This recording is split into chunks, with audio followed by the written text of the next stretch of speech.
what's up? Matt Jinks again.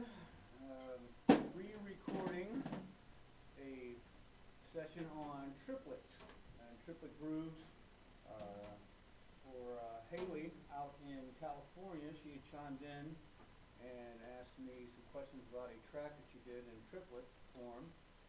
And the last video I did was pretty shaky, so I'm going to attempt to, I've made some adjustments, and hopefully this time it'll be a little easier for her to watch what I'm doing here.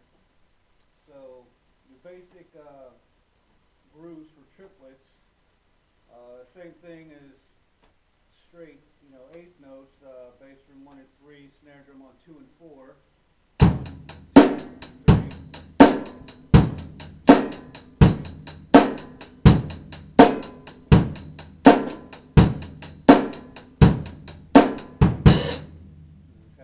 So you can enhance that by doing extra bass drum notes on the third note of the triplet, on the 1 and duh,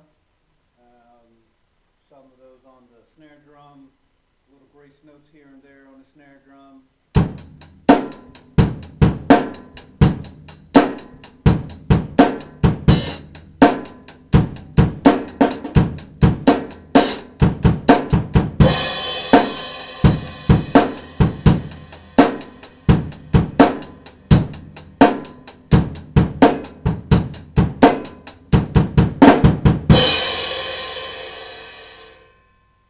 Okay, if you want to practice general fills or general accent patterns, just do the hand-to-hand, right, left, right, left. Get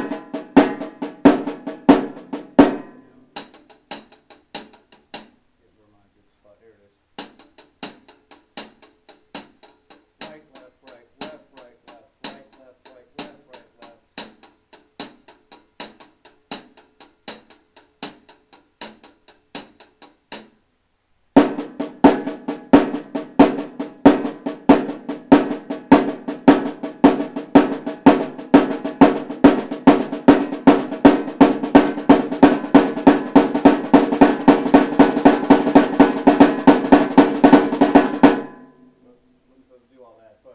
Picture, and then move those accents around the drum. One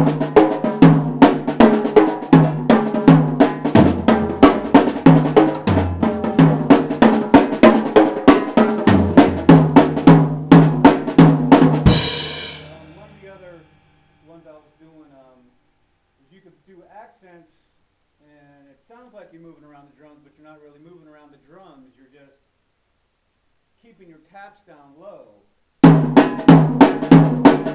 Or it sounds like you're moving, but you're not really moving. You're just keeping your taps down.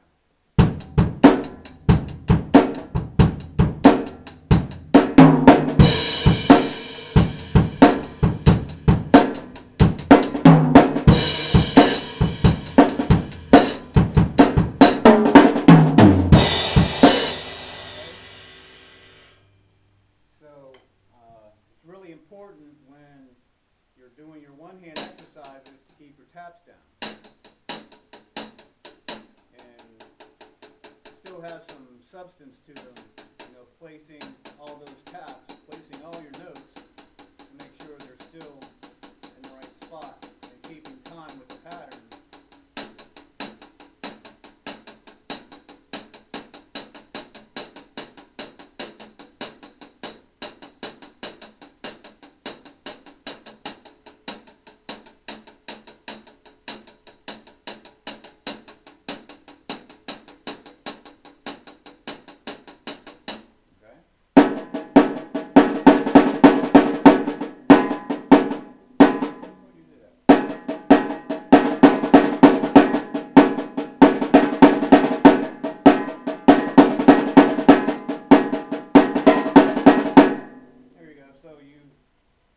After you go back to the beginning of that pattern,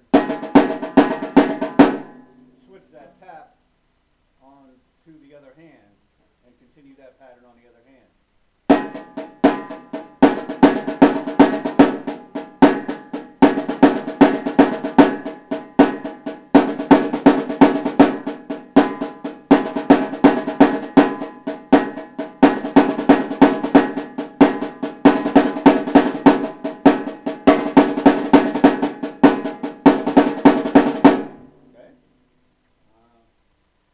make up things for some stuff you have trouble doing.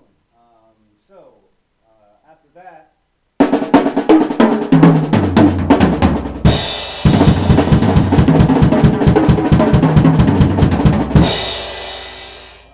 same thing with your quads. You don't have to, same thing, you don't have to move both hands around the drums all the time. You can just leave the left hand on the snare drum, just to add a different sound, change your pace, and it leads you to do different stuff after you get out of that lick. You can go somewhere else on your hi-hat, maybe do some two-handed ride stuff.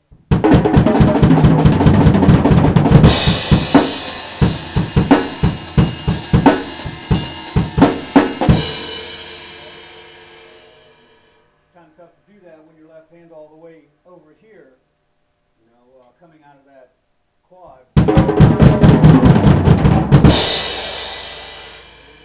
about it for a second. So always try to change things up, make things a little bit different.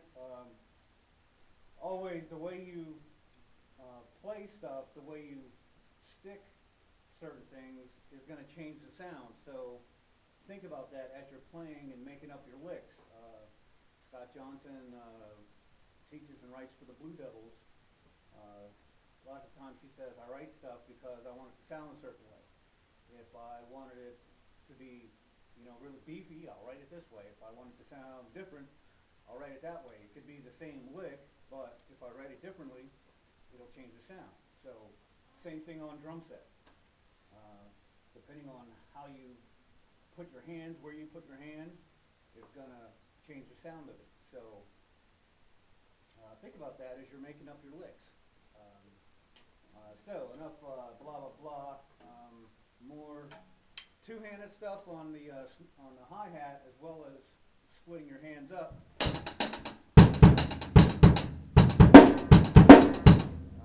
Well, let's stick with the groove that she was doing.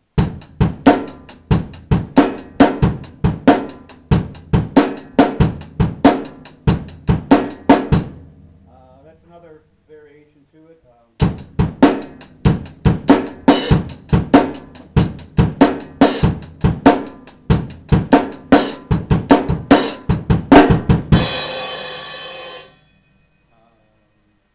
I did a song for a band that I was playing with for a while.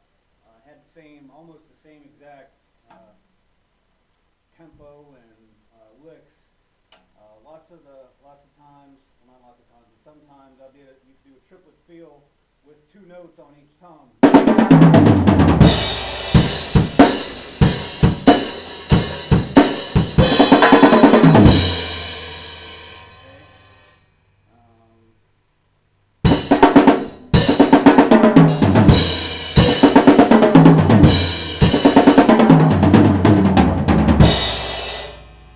Depending on where you start in the fill, in the beat,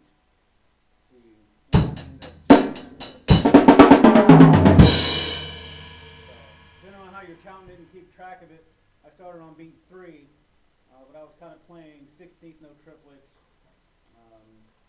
It depends on what else is going on, rhythm-wise, note saturation-wise in the band. I was playing 16th note triplets, so.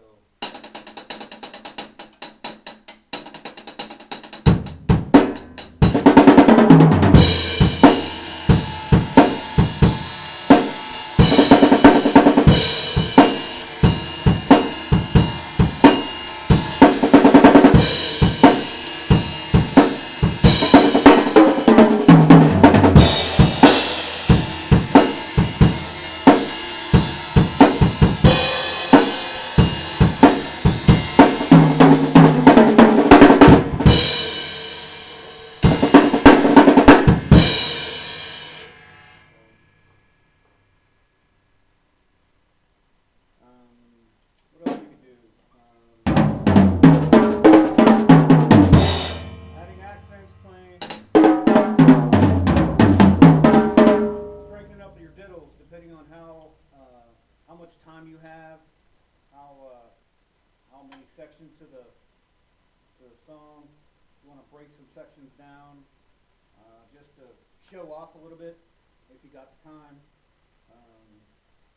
If it's a heavy rock thing like hers was, opening your hi-hats.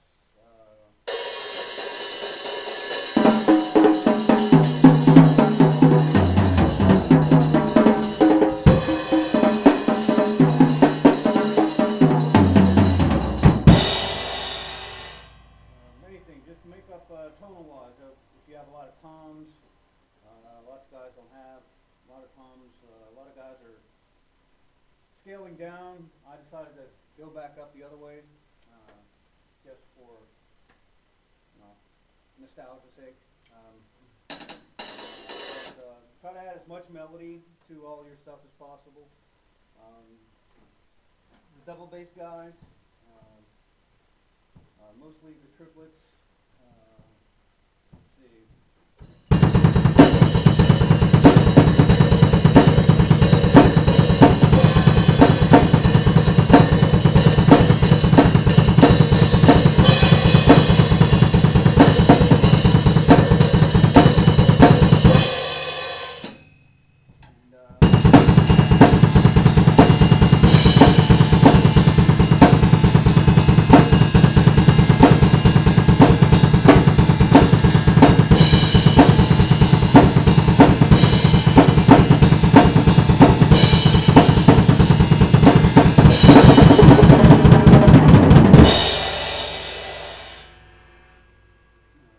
I did a lot of mixing up there, but it's still based just on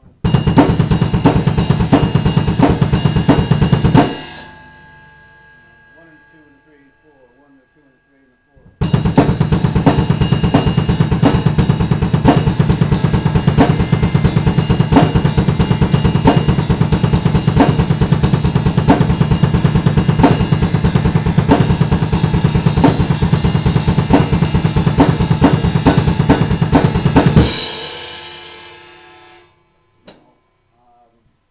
Always a lot more fun with two bass drums as opposed to double pedal, especially when you're playing rock stuff. A lot more stuff you can mix up. There's a lot more variations. You can see the whole time the notes on the bass drum, the pattern never changed, and I went through a whole bunch of variations on my hands. Just makes it a whole lot more fun, and you can easily jump into doing quads and rolls down the drums and doing a lot more exercises up and down the toms, as well as going in and out of your beats. So if anybody else has any questions on triplets for rock stuff or double bass stuff, please chime on in and I'll try to make something up for you. Okay, so next time, keep drumming.